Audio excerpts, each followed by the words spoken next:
Welcome back to Crime and Punishment. In today's video, I want to talk about Alan Ivanov. Strap in, because this guy is nuts.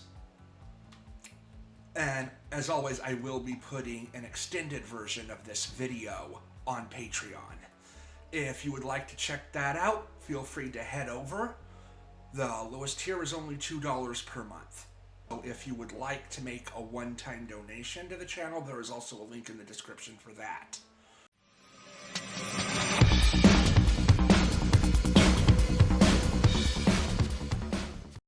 Ivanov had dated his girlfriend for about a year and a half, but broke off the relationship because he needed time to work on himself. After the breakup, Ivanov said he received hurtful Snapchat messages from Mai, indicating that she was getting on with her life without him. Ivanov said he decided that he wanted to get back together with her. And the two did spend some time together during the week before the shooting. Ivanov said he thought things were going well and thought there would be a chance that they would get back together, but he became angry when he heard from his friends that Mai was dating other men. Ivanov gave a few indications of his troubling intent. He texted someone in Tennessee regarding committing a mass shooting. He also posted on Twitter, "What's Ruger gonna think?" an apparent reference to the manufacturer of the rifle that he purchased, and that he told his supervisor at an electronics store on Friday that the previous night he had put the rifle in the trunk of his car and gone to a quiet spot and just sat. Alan sent some texts to his friends just before the shooting. Days before the shooting, he made troubling posts on his Twitter account and also posted Instagram photos of a rifle and 3 bullets.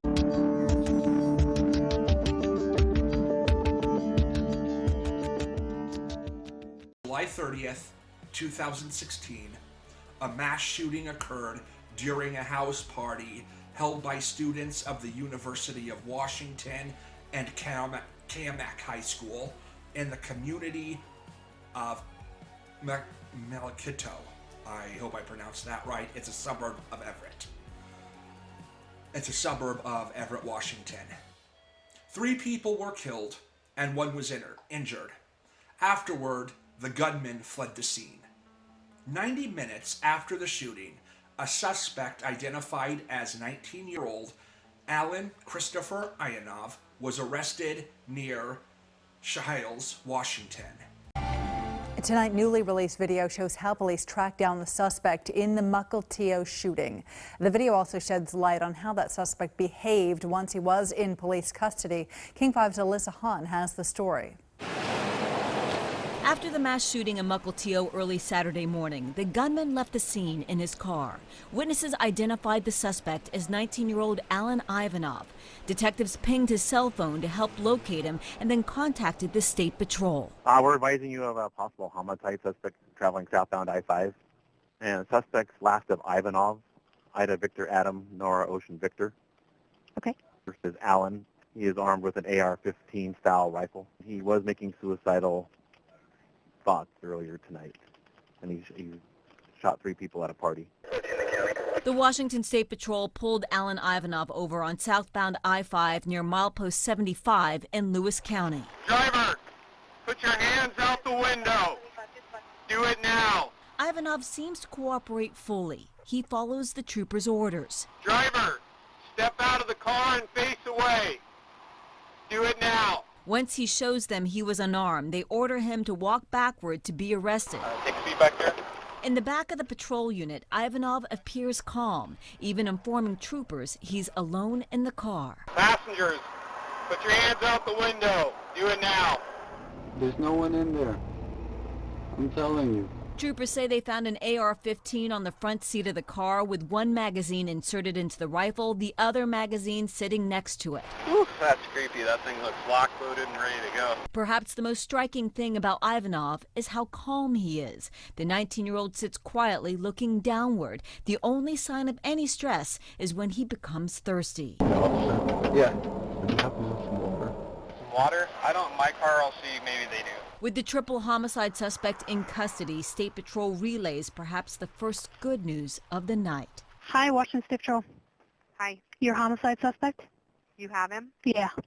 We love you guys. You're welcome. Alyssa Hahn, King 5 News.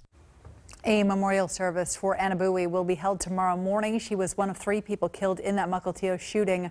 Her service will be held at the St. Mary Magdalene Catholic Church in Everett at 9:30. Jake Long's memorial service is on Saturday, and Jordan Ebner's service is on. On August 2nd, he was charged with aggravated murder, attempted murder, and assault, and he pleaded not guilty to all charges.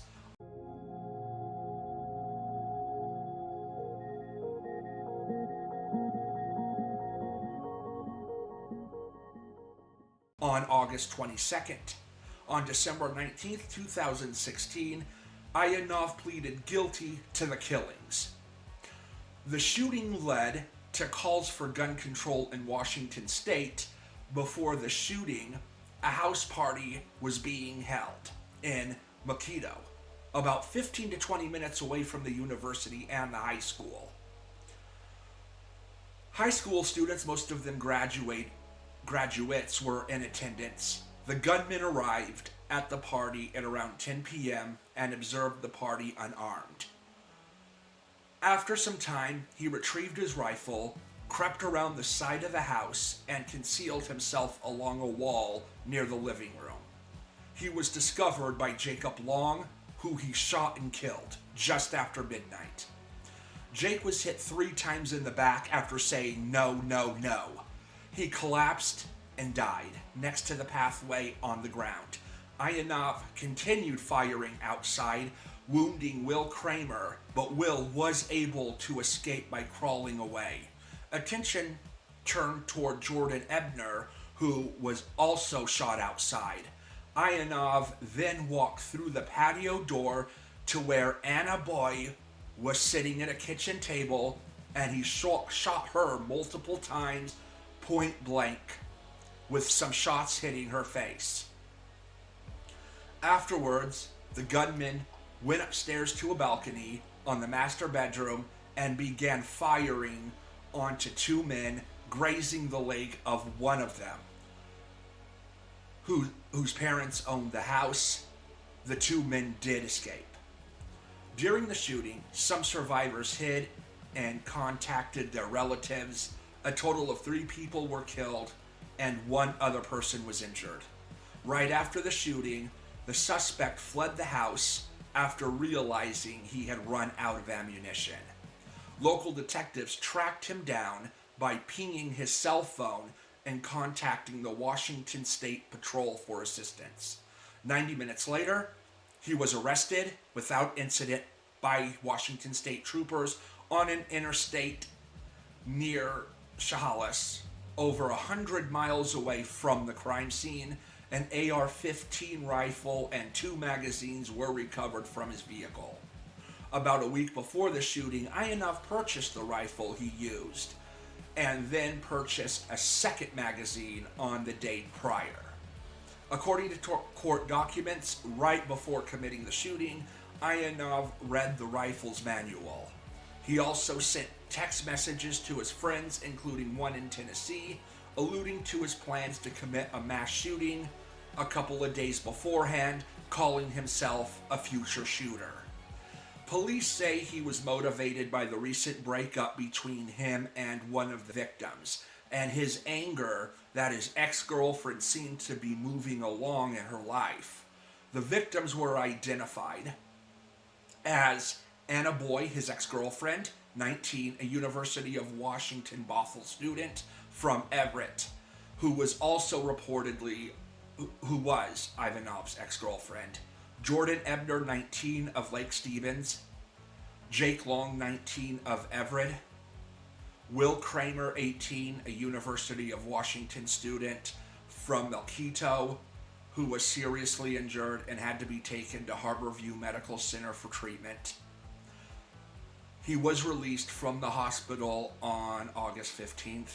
After Ivanov's arrest, police said Ivanov confessed to committing the shooting, but initially added that it was an accident and that he had been confused that night and therefore not thinking straight.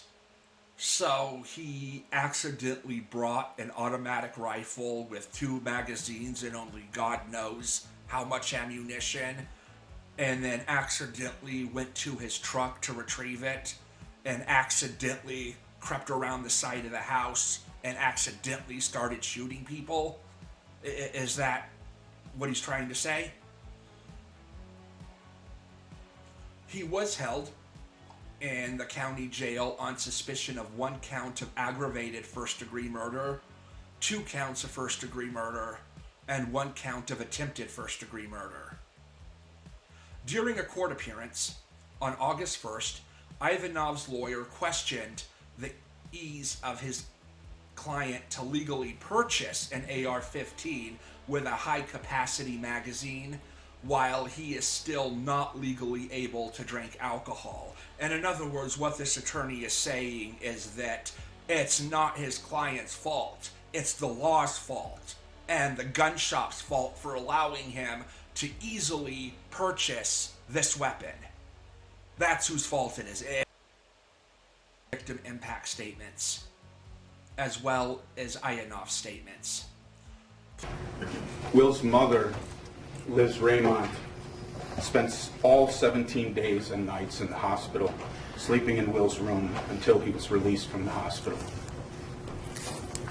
My first job after the shooting, too, was to be there for Will, to help support his healing, to let him know and feel that he was not alone, to let him know that he is loved and supported. I experienced deep grief over what happened and still do. It has been very intense, with wave after wave of deep sorrow moving through me. It's all terribly heartbreaking. Our whole family has experienced deep grief and profound sorrow following the horrific, murderous attack by Mr. Ivanov. It is incomprehensible how a young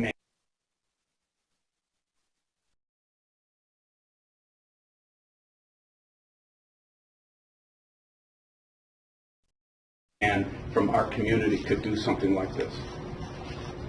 This was a truly senseless crime with no justification whatsoever.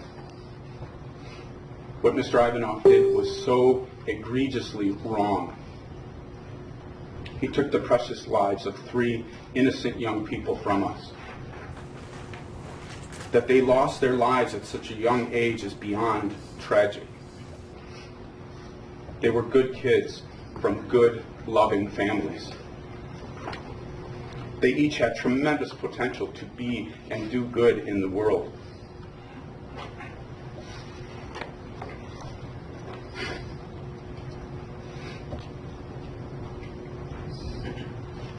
My son Will says they were the best of us. He says, I miss them so much.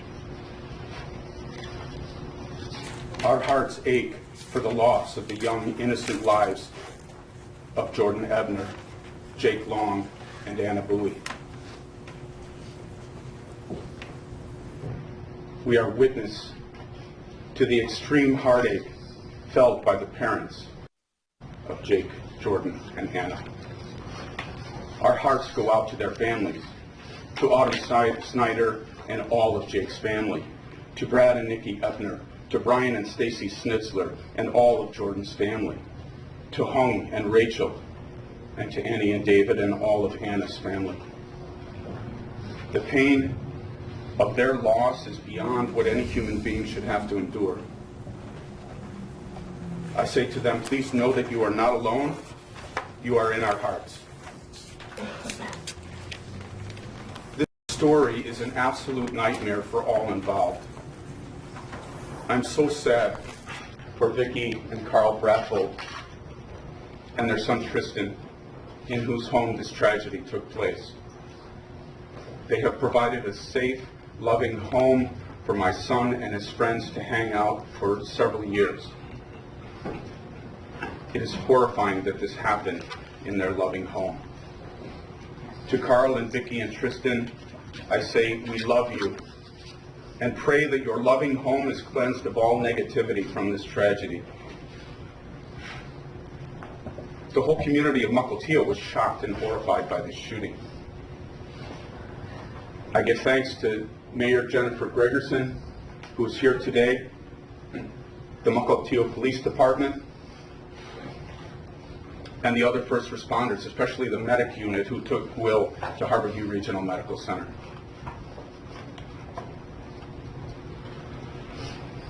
I worry about the young men and women who were in the Bratfold house that night. Just as they were reaching the cusp of stepping into adulthood, the 16 survivors were subjected to the horror of seeing their friends gunned down and had to run and hide for their lives. I'm concerned about the impacts of that trauma to their psyches. My son Will, who has been raised to be a kind, fun-loving, thoughtful, friendly to others, and a team player, now says he has endless nightmares and thoughts that poison his faith in humanity. I know that many of the others, too, have been experiencing symptoms of post-traumatic stress. What they experienced that night is absolutely horrifying. To the 16 survivors, I speak directly to you. Please don't let Mr. Ivanov take anything more from you. To my son Will, and all of his friends that survived that night, to Tristan and Alex and Inyam, to Brandon and Spencer and Andrew, to Devo and EJ and Alexis, to Sean and Christina, and to Tony and Tyler and Natalie and Nikki. For each and every one of you, I pray, together with many, many others, for your healing, for your well-being, for your health, and for your happiness. Our wish for you is to have joyful, meaningful, productive lives. Please do not give in to fear or anger. Let this experience bring you closer together as friends. See the good in each other. Love and appreciate each other and all your loved ones. Please know that this world is filled with many, many good, loving people. Seek out help when you need help. The help will come to you. Life is so precious.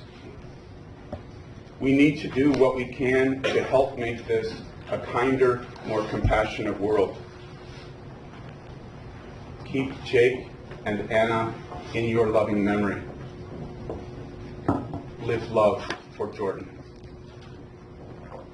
And know that the perpetrator of this crime is going to be put away forever.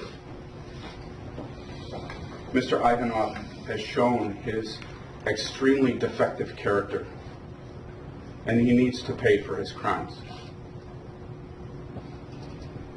Yet there is no way to undo the irreparable harm that Mr. Ivanov has caused.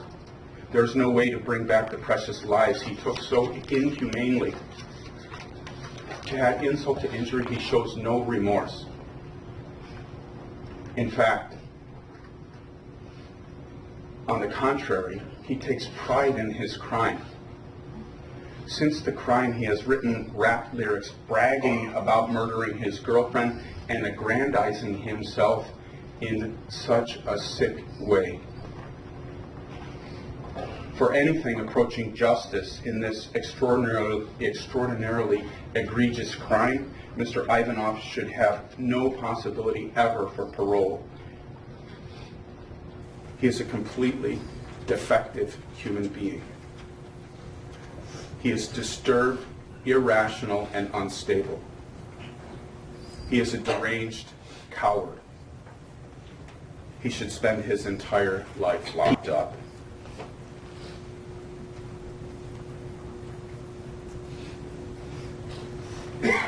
It appears to me that Mr. Ivanov was raised as a spoiled brat, that he was given whatever he wanted whenever he wanted it. It appears that he never heard the word no, and a monster was created, such that when Anna Louie didn't want to get back together with him, he couldn't take it. He felt powerless, and he lost it. He quickly went from wanting her to hating her, to wanting to kill her and anyone else she was associated with. You know what he told his friend after he bought the gun? He texted his friend, "I feel good. I have so much power with this gun, so much control." For Mr. Ivanov to be properly punished, his freedom and control should be removed from him to the maximum extent possible.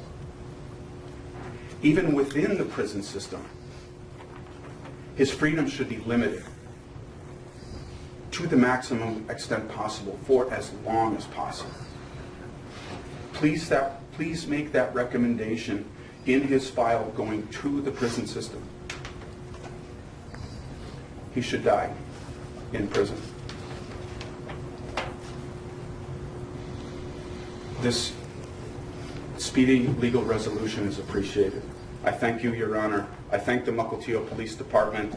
I thank Mark Rowe, Adam, and Lisa, Camion, and all of Mark's staff for their work in bringing this case to legal resolution.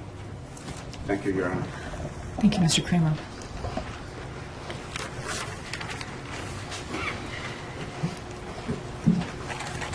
I'd next like to call Alex Levine. Bear with me. Take the time you need. Okay. Could you get a little bit release for me? Thank you. There you go. Okay. My parents did not give me any brothers, but I still know what it feels like to have brothers. And Alan Ivanov has now made me aware of what it feels like to lose brothers. On July 30th, 2016, just after midnight, I was outside sitting around a fireplace enjoying time with my 3 friends when Alan Ivanov opened fire on us. Jake Long and Jordan Ebner were to my right, and Will Kramer was to my left. All 3 of them were shot. As I quickly got up and turned to run, I felt intense heat for a split second on my left hand. I did not know at the time that this was a bullet passing my fingertips. As the shots continued, I reached safety behind the house. As I continued running, I heard additional shots coming from inside. Unaware at the time what was occurring, I then ran to the driveway in front of the house. There, I was shot at again from the balcony a few yards above me.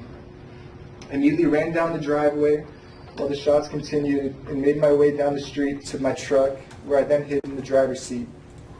Minutes later, I don't remember exactly how long, but minutes later I watched Alan jog past my driver's side window carrying an assault rifle.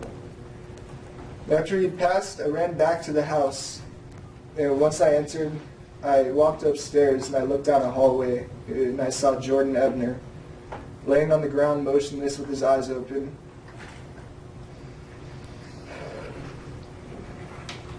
Sorry.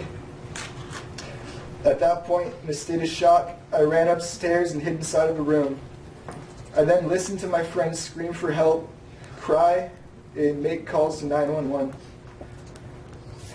Eventually, when the police arrived and we were evacuated from the house, Jordan had been moved by the door. and I walked past my best friend laying on the ground with a bloody shirt and his eyes staring blankly towards the ceiling.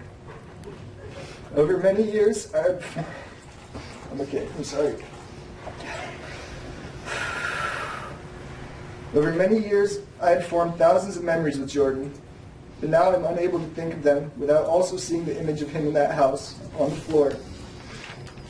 I'm very fortunate to be here today and speak to the court, as there's no reason other than luck that my fate did not turn out the same as my friends. Jake Long had been one of my closest friends since 4th grade. Jordan Ebner and I had been inseparable since the beginning of high school. We had all often shared our dreams of the future and what we wanted to accomplish, but Alan Ivanov put an end to those dreams for them. Anna Bowie had also been a good friend of mine since middle school when we first met. I think I could say for anyone that knew her that she was one of the most caring and happy people I've ever had the pleasure to know. The pain I have felt daily since this incident is beyond what I ever believed to be possible. The constant grief, guilt, and inability to understand why this happened has plagued the life of myself and everyone affected by this tragedy. At the age of 19, I had to attend 3 of my friends' funerals in the span of 2 weeks.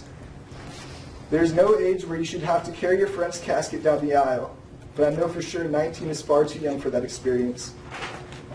The following months, I was affected with depression, crippling anxiety, and panic attacks, which would occur multiple times a day. I had to watch as my family tried their best to assist me through things that they could not understand, and I was helpless in aiding them with the struggles this had put on them. Alan Ivanov has taken away the feeling of safety that I have in life.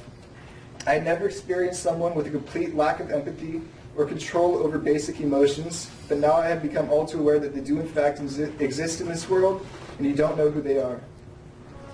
3 weeks after the incident, I left for Arizona to attend my 2nd year of university, and after 2 months, I had to drop out after being unable to deal with the mental and physical issues the experience had left with me.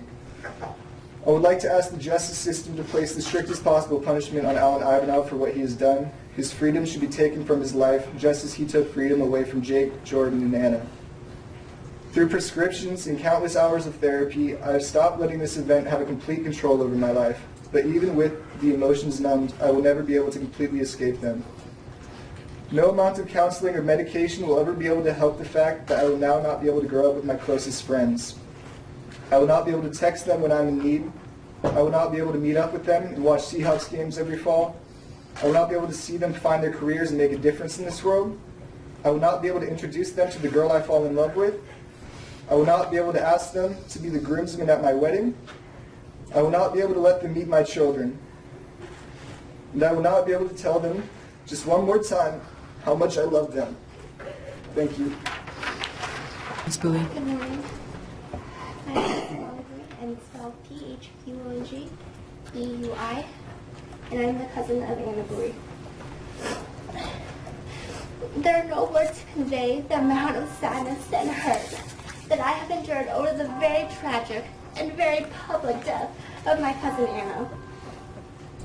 I am her cousin, and this has deeply impacted my life in the way I view the world. So I can't even begin to fathom what her parents and siblings must be going through and how they are feeling. The death of Anna was single-handedly the most painful thing that has ever happened to me. I had an extremely hard time processing all of this. I was so confused. I didn't know how to feel. I didn't know how to behave. I didn't know how to act. I didn't know what I was supposed to do. I was numb, and the world around me kind of stopped. Anna was a bright, beautiful young woman. She was kind and she was loving. She was a good person and made a positive impact on the people around her, and she made the world a better place. I don't understand why she is no longer here, and why some of us, who aren't half the kind-hearted person she was, are still here, myself included. Call it survivor's guilt, but it's not fair. It's got me wondering how the universe can be so cruel. I view the world differently now. I'm not as happy, I'm a little more jaded, a lot less trusting, and very much more paranoid. In a sense, I've kind of lost faith in humanity. The day we laid Anna to rest, I was supposed to be in Mexico, but instead, I was at St. Mary's Magdalene, staring down at my baby cousin laying in her casket, her beautiful face completely shattered from the multiple gunshot wounds. It was reconstructed. If I didn't know that was her, I would not have been able to recognize her. Her long, beautiful hair. Now, a simple wig that's a bob.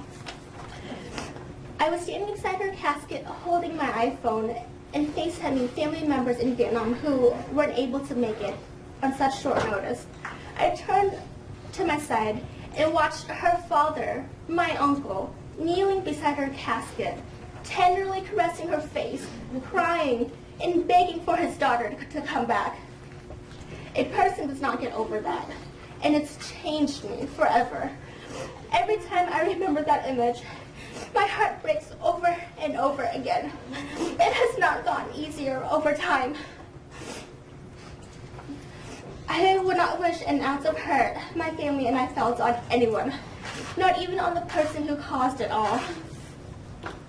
And while the outcome of this hearing does not bring back a family member, it does bring a sense of peace to our family. Peace in knowing that no one else will ever be hurt from this person again. I know I speak on behalf of my family when I say that there are no resentments and no ill wishes towards Mr. Ivanov. We do not hate him because hating him is exhausting, and we forgive him for taking Anna away. We forgive him for bringing us all the pain. Not forgiving him does not bring Anna back. So that's what we have to do. Thank you.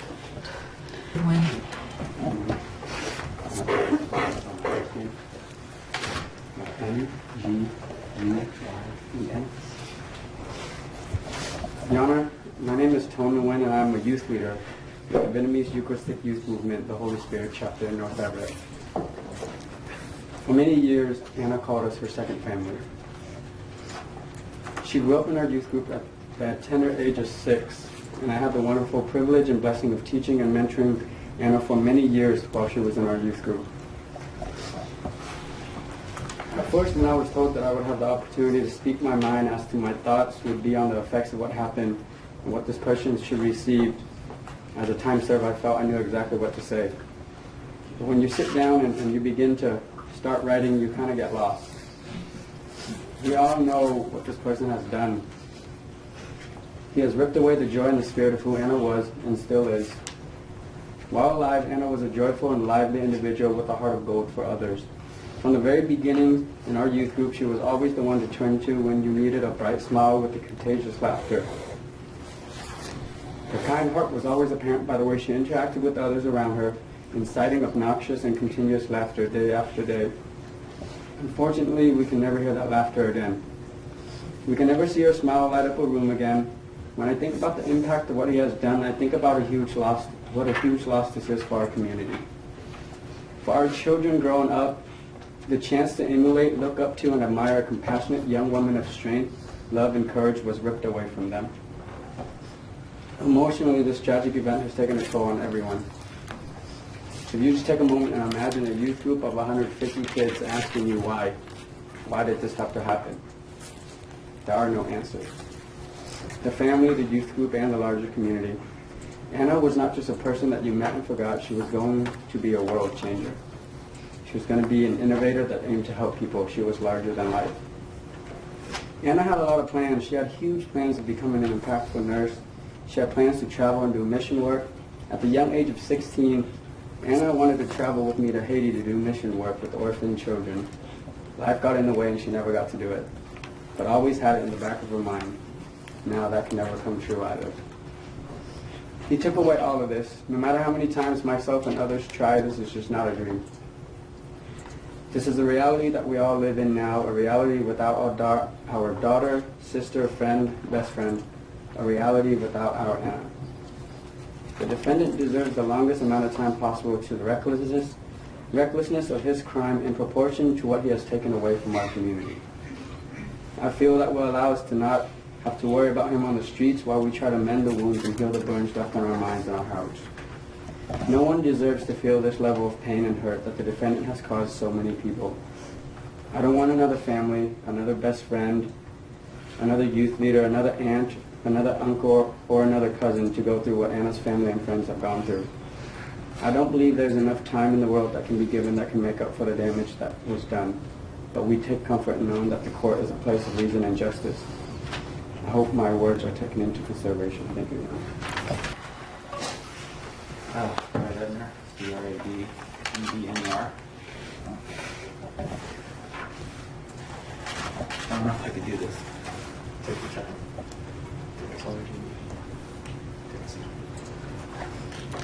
I used to think Jordan was at the wrong place at the wrong time. But he wasn't. He was in Mukilteo, a place he loved, with people he loved.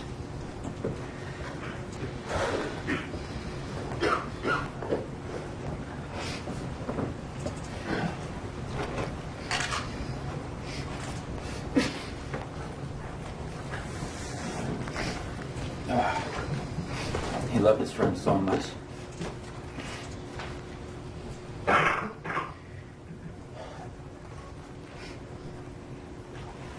And then there's a coward with a gun who comes and takes it all away. I wanted the death penalty, just for the record. I wanted him to die. I still do. I wanted to be there to watch it happen.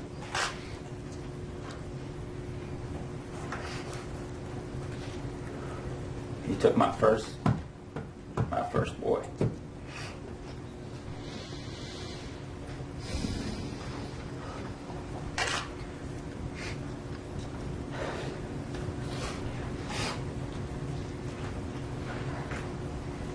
I'll never get to see him get married.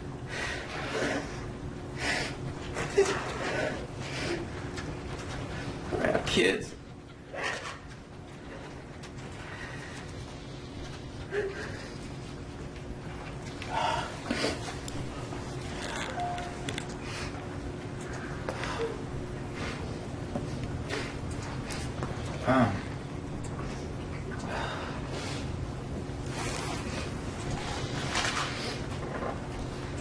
What makes me smile a little bit today is the fact that I get to walk out of here free.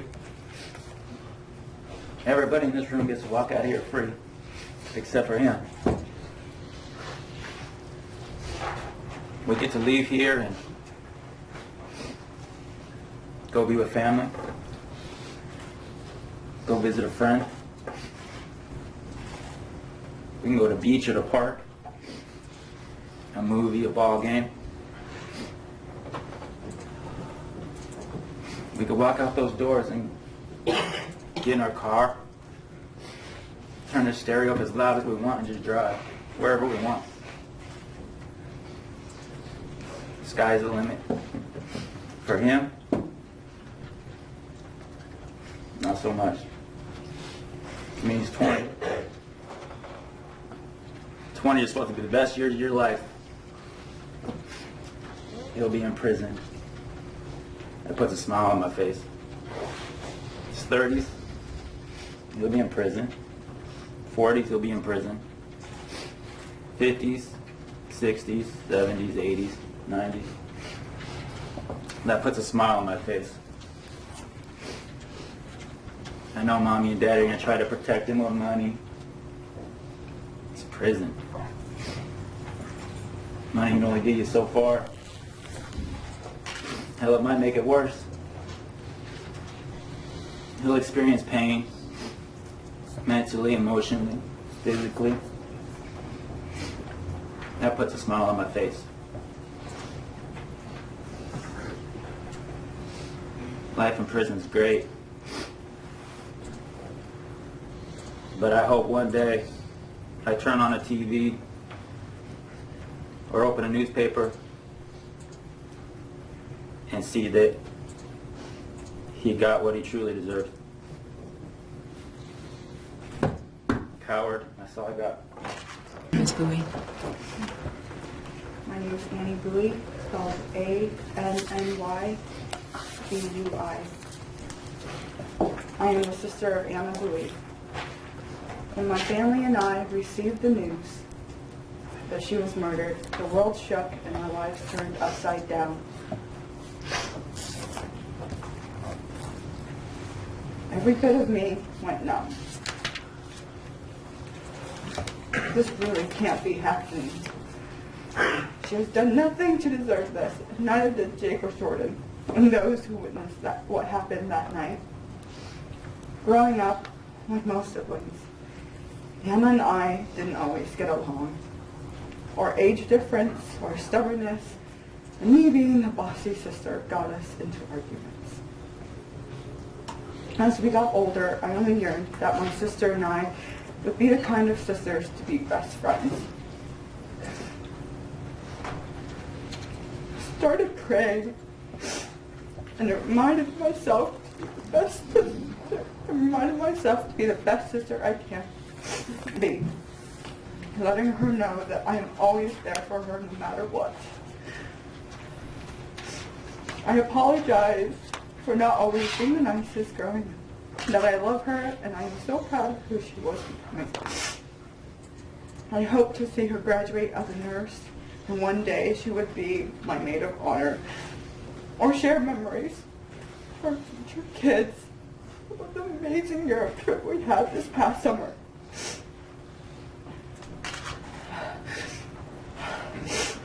Our family dynamic drastically changed after Anna was gone. I find that my family struggles to discuss our emotions to each other. A frown face and walking away from the situation is typical when I ask my brothers how they are doing with this. The emotion that arises from this senseless act affects our family's ability to concentrate. All the concentration seems to go to wanting Anna back and thinking what happened to her during the time of the shooting. We keep questions, thoughts, and feelings amongst ourselves. When the littlest things get to us, we explode with anger, yelling, or end up with tears rushing down our faces. I often find myself trying to catch my breath and feeling sick to my stomach.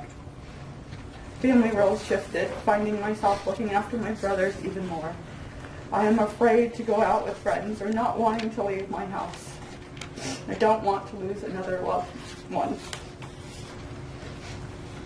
Not enough words can sum up the agony that my family and I experience. Now that my one and only sister is gone, I can no longer make or share memories with Anna, have a heart-to-heart conversation about life with her, to be able to travel the world again with her, or to wrap my arms around her again and tell her how proud I am of her. She was so young and full of life. She planned to help those in need and give back to her community. She loved the world and the people she crossed paths with. Having to wake up every morning, dreading to get out of bed, knowing that my sister's life has been robbed too soon. The terrifying images in my head of the way she died, having to constantly remind myself that I still have a life and that I need to keep going with all of this, that the fact that I would never physically see her again is the worst nightmare. I am angry at what happened to Anna. I am sad, I am in pain, I am numb, and I feel betrayed. I feel betrayed because I cared and trusted Mr. Ivanov with my baby sister, and now that trust is broken. I hope that Mr. Ivanov serves the maximum sentence for all the crimes that he committed, for the actions he had done. Ripped the most precious little sister, daughter from my family, and we will have to live with this for the rest of our lives, for as long as we breathe. Thank you, Your Honor.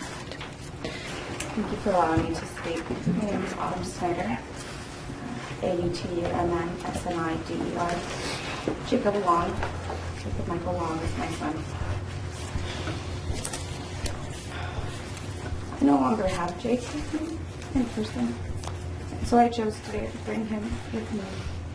This is what I have left of my son. Ashes in an urn that sits on my mantle.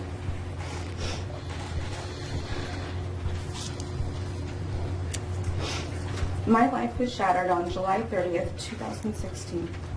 That was the night that Jake was brutally and senselessly murdered by Alan Ivanov. As a parent, you spend your entire life panicked that something will happen to your child. You hear of children lost too soon to cancer, accidents, and less often violence. You say to yourself, I could never survive that if it happened to me. I can't imagine what that is like. And that statement is true. You cannot comprehend the overwhelming pain caused by child loss unless you have lost your child. There are no words to adequately describe how horrific it is. The pain begins behind my eyes. It constricts my throat. I feel like I can no longer swallow.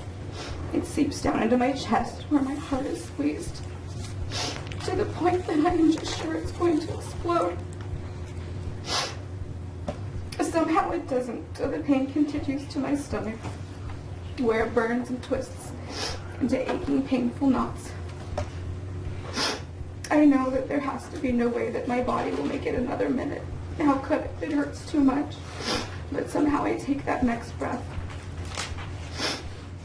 I think that some people believe that the worst feeling when you've lost a child would be to go to bed at night and face repeated nights of sleeplessness, to relive the violence and sadness and horror of losing your child. But I can tell you that is not true. Eventually you cry yourself into exhaustion and you fall asleep. And the worst part is when you wake up, you see the sun shining, you take a deep breath, you roll over, and then it hits you. Your baby is dead. My sweet Jacob is dead. It's not a new day. It's a continuation of a repeating nightmare. Monday, January 9th was Jake's 20th birthday. It was supposed to be his 20th birthday. Instead, it was his first birthday in heaven.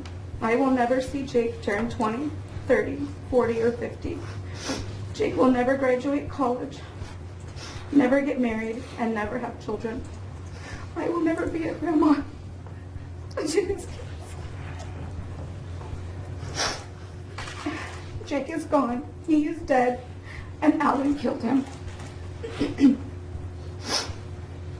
Jake has 2 younger siblings. William is 6 and Maddie is 4.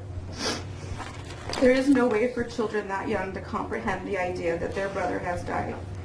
They do not understand permanent loss, and they shouldn't have to.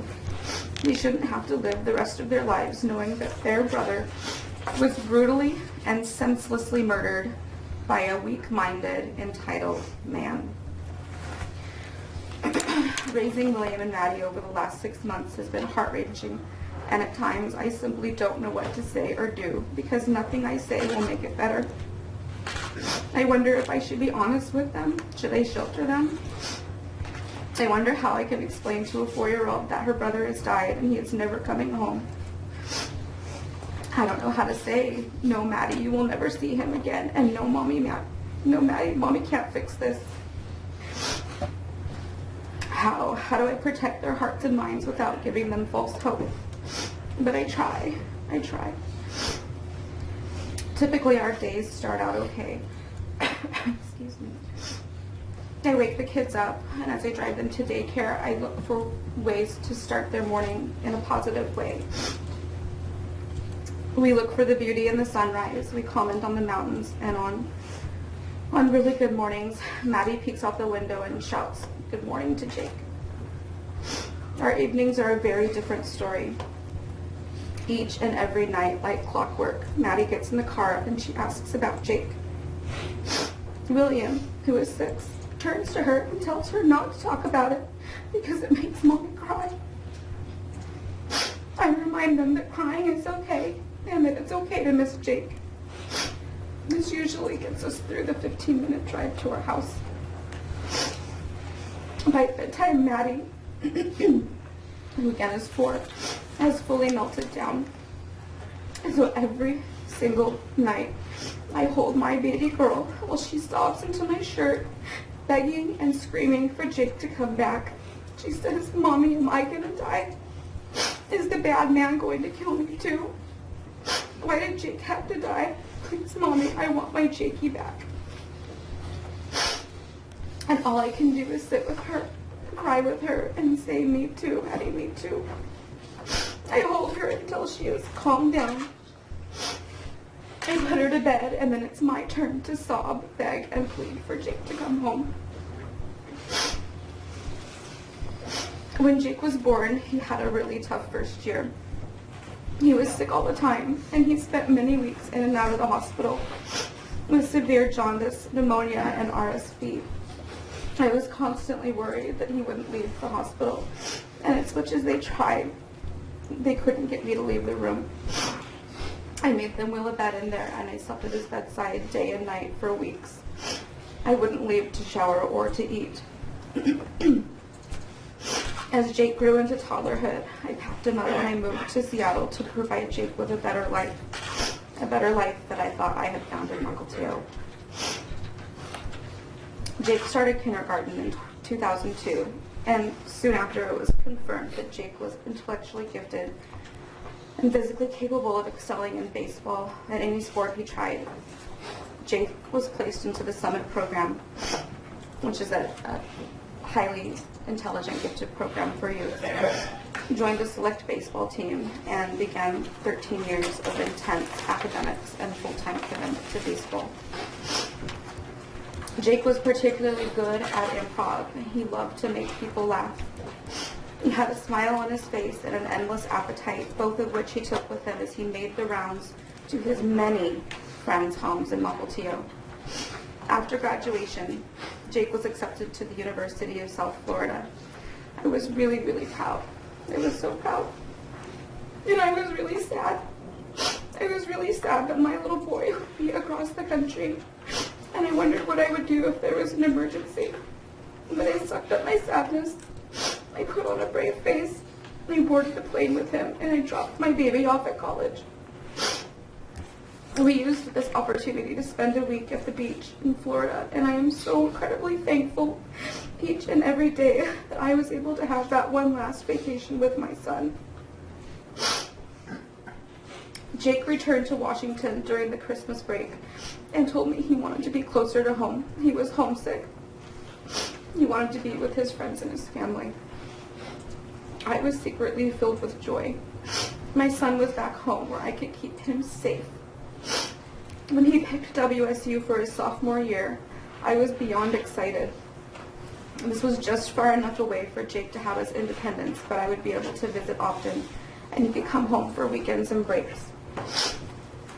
I know this to be true because I get to see my son's friends go to WSU, come home for Christmas, come home for breaks, and I get to see their parents go to the football games and parents' weekends.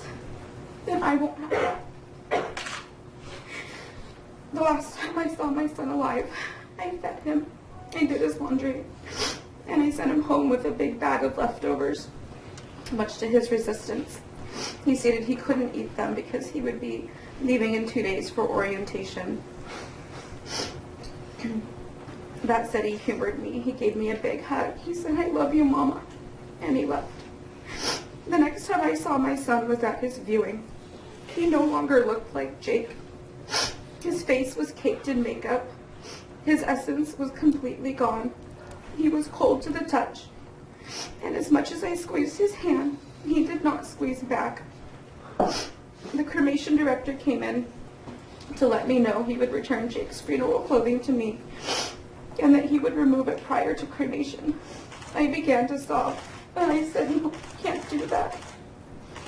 They said he'll be really cold, and I can't let him go on a cold metal gurney, naked to a vault of heat that would reduce my son to nothing more than ash and pebbles. I asked that he keep his clothing on, and I had him wear his favorite moccasins so he would be comfortable.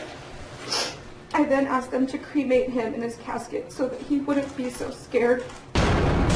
Nightside. Eventually, I had to walk away and leave my son's body, knowing I would never see or touch him again. Alan Ivanov has stolen so much from so many people. The impact of his actions has had a ripple effect. 3 innocent children are dead because of Alan because Alan killed them. 18 lives have been irreparably broken and damaged by the horrors they witnessed that night. Hundreds of friends and family members feel helpless as they and the entire community sit in shock, broken and hurting. But we will rebuild. We will find a way to honor the memories of Jake, Anna, and Jordan. Alan put his own selfish wants above the sanctity of life. Alan's story isn't about Anna. It isn't about love, and it isn't about a broken heart. It is about a man who wanted to feel what it was like to kill people. About a man who wanted others to think that he was in control and wanted to be the center of attention. So what I am thankful for today is that today, Alan, your story ends. Thank you, Your Honor. Found out about what happened. I found it really hard to believe. Because one, it was in Mukilteo, Washington. It's supposed to be safe environment. Nothing like that ever happens here. And then I find out it was from Mr. Ivanov, my sister's ex-boyfriend. I was in denial. Like, why would someone do that? Why would you do that to someone you claim you love? How can you kill somebody that you were so close to? I couldn't really understand why someone would do that. How someone could raise such a coward.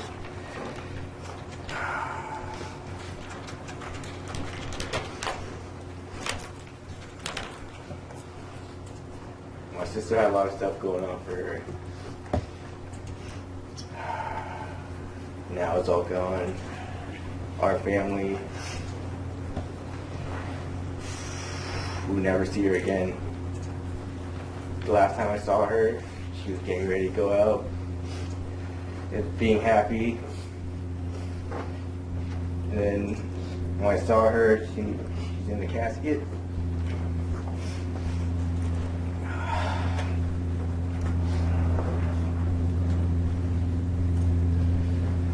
Every night when I go to bed, I think about why she's not here.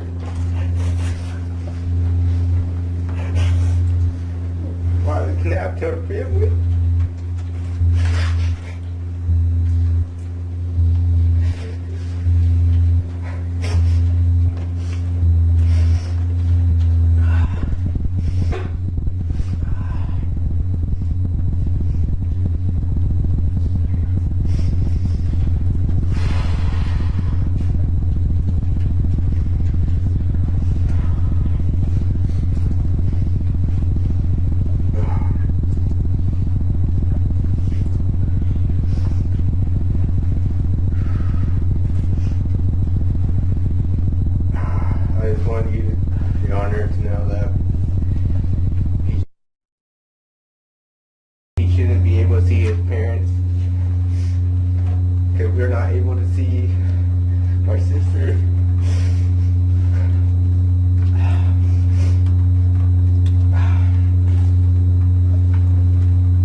Gardner is and forever will be my hero. He had such a spirit about him. I mean, just that kid came in a room and splashed that grin, and it just lit everybody up. I mean, you couldn't help but love Jordan. He really was the best of a lot of people that loved him deeply. His light shined every day. He was the best of all of us. It's easy at a time like this to let hate and anger take over. I've had to fight myself many days. Trying to tell my 6-year-old son that somebody gunned down his beautiful older brother, and Jake, his 16-year-old brother, having to take a phone call from Alex Levine, letting him know that his brother had been shot just after midnight. It's hard not to let that take over your spirit. And I just keep going back to Jordan. I keep seeing that grin and that light. And I just want Alan Ivanov to know that his hateful, dark, disgusting, vile act will rot in prison with him. We refuse to let that rule our lives. You have not ruined our lives. You have ruined yours. Every day, we will keep Jordan's beautiful spirit alive. We will live love for Jordan because that's who he was, and that's how we honor him. That's all I have to say. Who would like to speak on behalf of Mr. Ivanov? Your Honor, I'm Walter Keel for the record. This is a tragedy of such depth and breadth that there is no way of expressing the loss that's felt not only by the victims in this case, but also the family of Mr. Ivanov. The defense team has had the responsibility of preparing and learning as much information as possible and addressing the question of what penalties should be imposed, which we have done, we feel, successfully. We are gratified by the decision made by Mark Rowe and his staff in electing not to seek the death penalty in this case. That leaves, of course, no option for this court in what sentences to be imposed. Mr. Ivanov will address the court as he has the right to do. No one else will speak on his behalf. But the court should not take from that that there is no one who is without interest, without concern, and who has not been affected by this tragedy. This is a human institution that we are in, the courtroom, the body of laws that we are dealing with, and it is people who are affected in all respects by what happened. I've had the opportunity to spend many hours during the early morning, midday, and late at night talking with various members of the family. And I can say to Your Honor that there is a deep sense of loss, a deep sadness, and a deep regret felt by all members of the family, and a great sympathy for the victims of this tragic act. Were circumstances different, that expression could have been made before today, but for various reasons, by agreement with the prosecutor, the defense did not reach out to the families and did not encourage Mr. Ivanov's family to express their feelings to others. But the court should know that this is a tragedy that is felt by everyone. I agree with what Mr. Prosecutor has said. Adam speaks from his heart, and he says what is true. All of us are very much affected by this.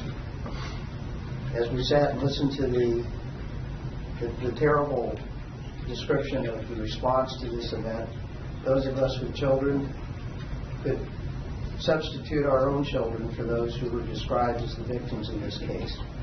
All of us who have had the experience of loss could feel sympathy and understanding for the tragedy. We could not know what it's like for anyone, but we could understand that they hurt and that they have a loss. I've spent many, many hours with Mr. Ivanov. I've sat in the jail with him. I've discussed his case with him. I've discussed his feelings with him.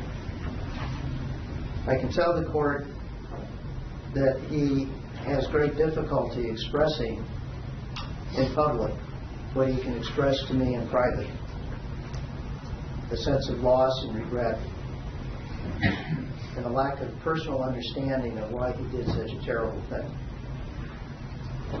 But it would be wrong for anyone in this courtroom to think that Alan did not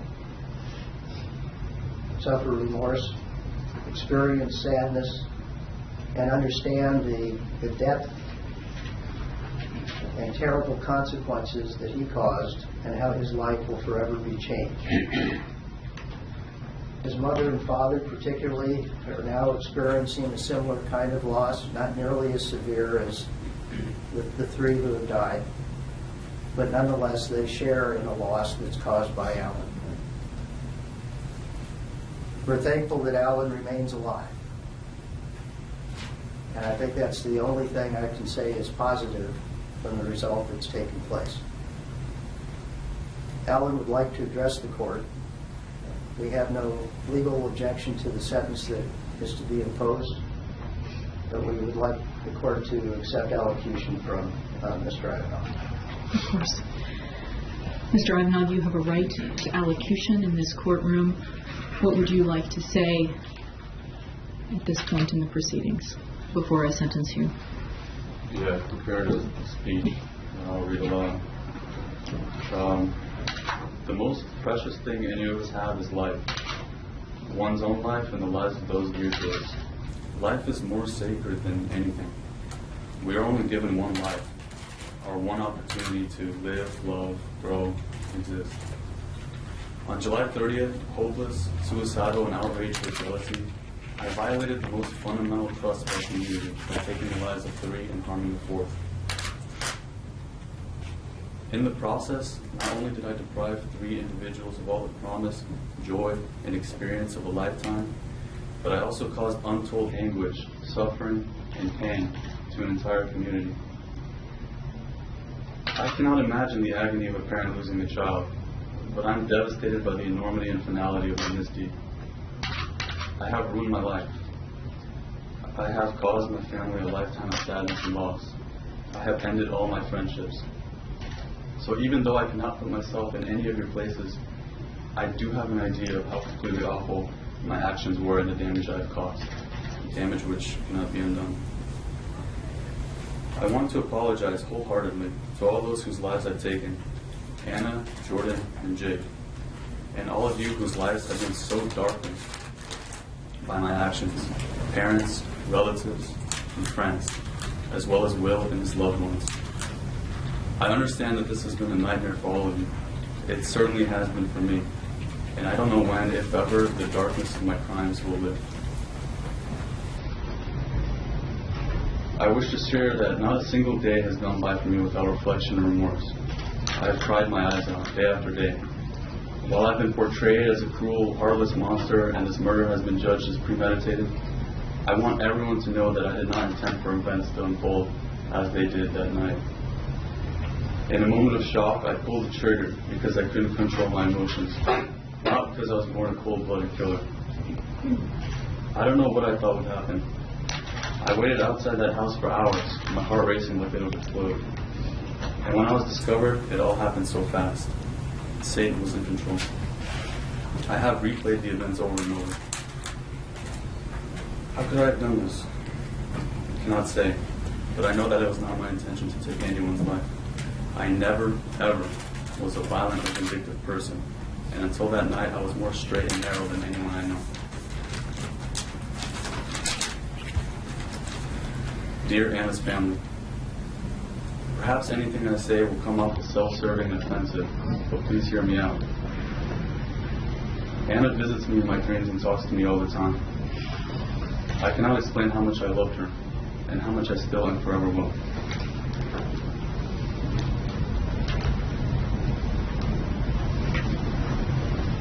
I'll never be speaking to the public again. I forfeited that right. However, I'd like everyone to hear loud and clear that it was the ease of acquiring a gun that enabled me to act on my emotions. I don't mean to absolve myself of guilt or dodge responsibility, but I know for a fact that even in the feverish state that I was in, I never could have done this with my hands. I wish they never sold me a firearm, and I wish I was never legally allowed to buy one. I hope there will be continuous effort to change the gun law so that others cannot make such a tragic mistake. I would give anything to undo what I've done. If I could give my own life to bring the lives of Hannah, Jordan, and Jake back, I would do so in a heartbeat. There is no justification for what I did. I take full responsibility, and I will spend the remainder of my life striving, however I can, to make amends for this horrible deed. Again, I am so sorry for causing all of you to be here today, and for causing so much senseless pain. I will forever pray for the victims, their families, friends, our community, my family, and everyone who has suffered from this tragedy. May God be with all of you. I'm sorry.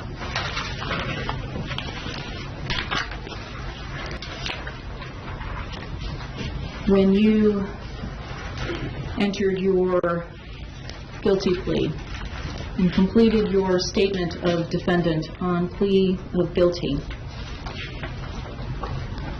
you stood before me and acknowledged, as I read your statement, that you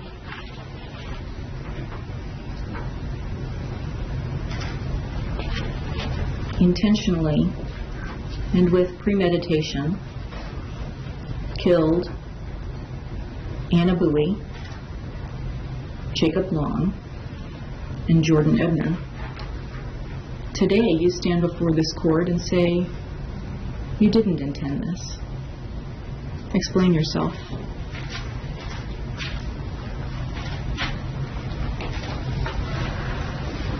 Your Honor, if I may.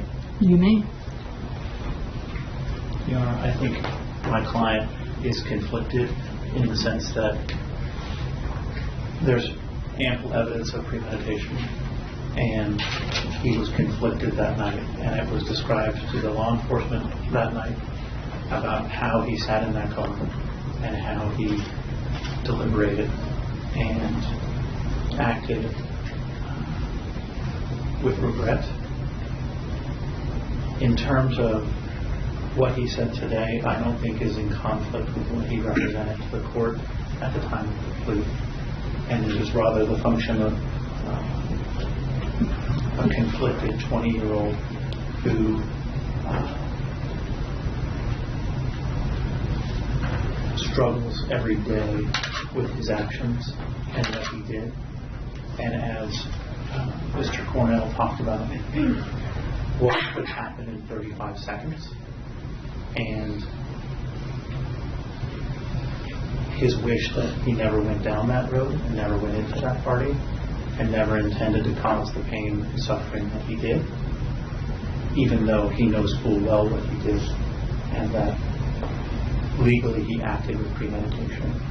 But today what is on display is the words of a very conflicted and remorseful 20-year-old who is not shying away from responsibility for what he did in his very own words, acknowledges what he did, the pain that he caused, and would do anything to take back what he did. Thank you, counsel. Mr. Ivanov, do you stand by your statement of defendant on plea of guilty? Yes, Your Honor. You stand by your statement that with premeditation you killed Anna Bowie, Jacob Long, and Jordan Ebner? Yes. And that you discharged your firearm with premeditation in an attempt to murder Will Kramer, Tristan Bratbold, and Alex Levine? Yes. Yes.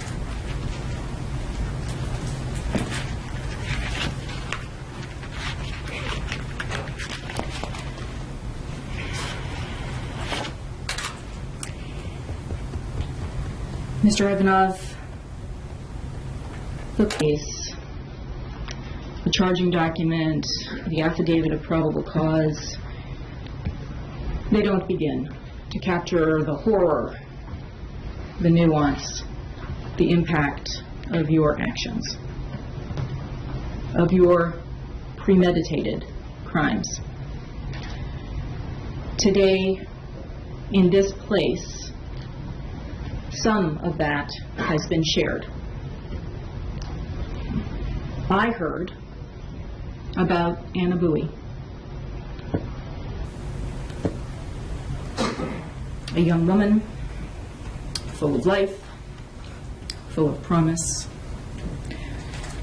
a world changer. I heard about Jordan Ebner, a light to all, always positive.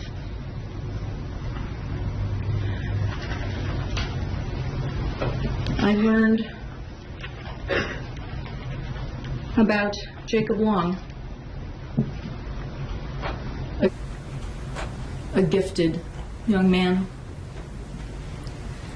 forward-looking, known for his intellect and his athleticism. He loved unconditionally by their families, their friends, and the others whom they touched. I learned about Will Kramer, Tristan Bratfold, Alex Levine, also loved, also admired for their promise, for the goodness in their hearts, in their hearts.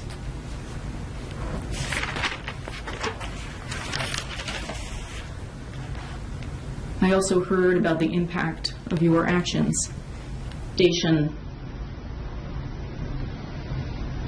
shattering, the waves of deep despair,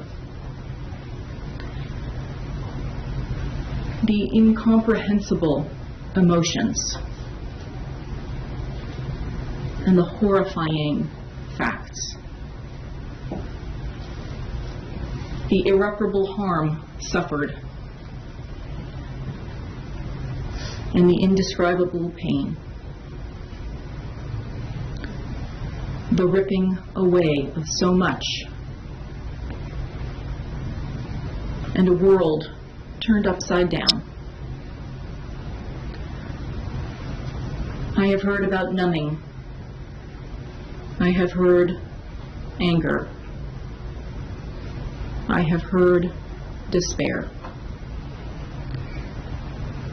I have had a continuous nightmare described. I have heard parents grieve the incomprehensible loss of a child. Siblings describe the equally incomprehensible loss of a sister, of a brother. I have heard others describe the loss of their family members, their friends, their loved ones.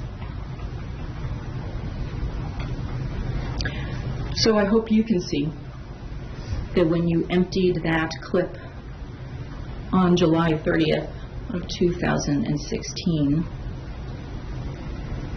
when you struck Anna and Jacob and Jake, you took away their future and their promise. And when you shot Will and you shot at the others, all gathered for an evening in Mukilteo,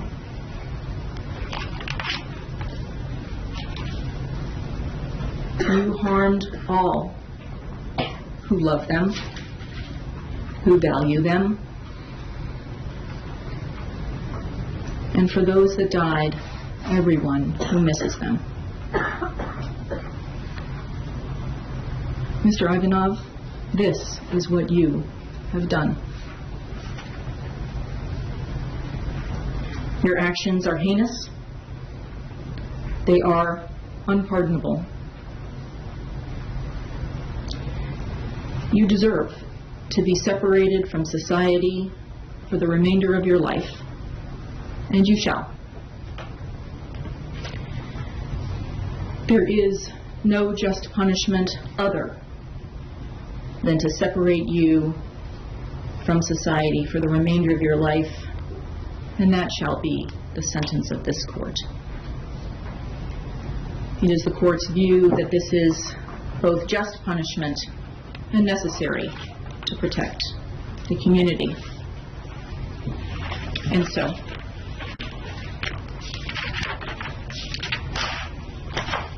as to count 1,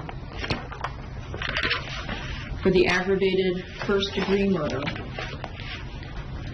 committed with domestic violence and a firearm enhancement, the court imposes life without parole,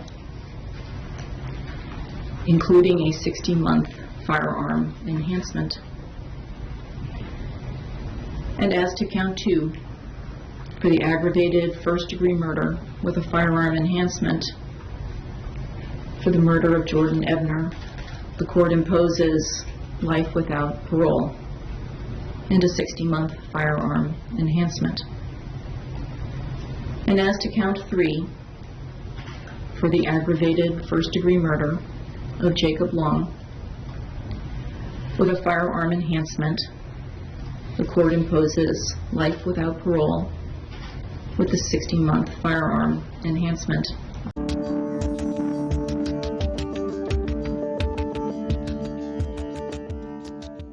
Please let me know what you think about this case. I told you this is nuts.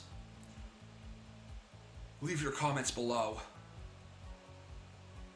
I also wanted to let you know I have a 10% discount code in the, a 15% discount code in the description for the Crime Store. If you do make a purchase, take a picture of it. Send it to me, and I'll send you a special exclusive crime and punishment gift as a thank you. I want to thank you all for watching. If you want to follow me on social media, all of the links are below. And until next time, guys, I will see you in the next video.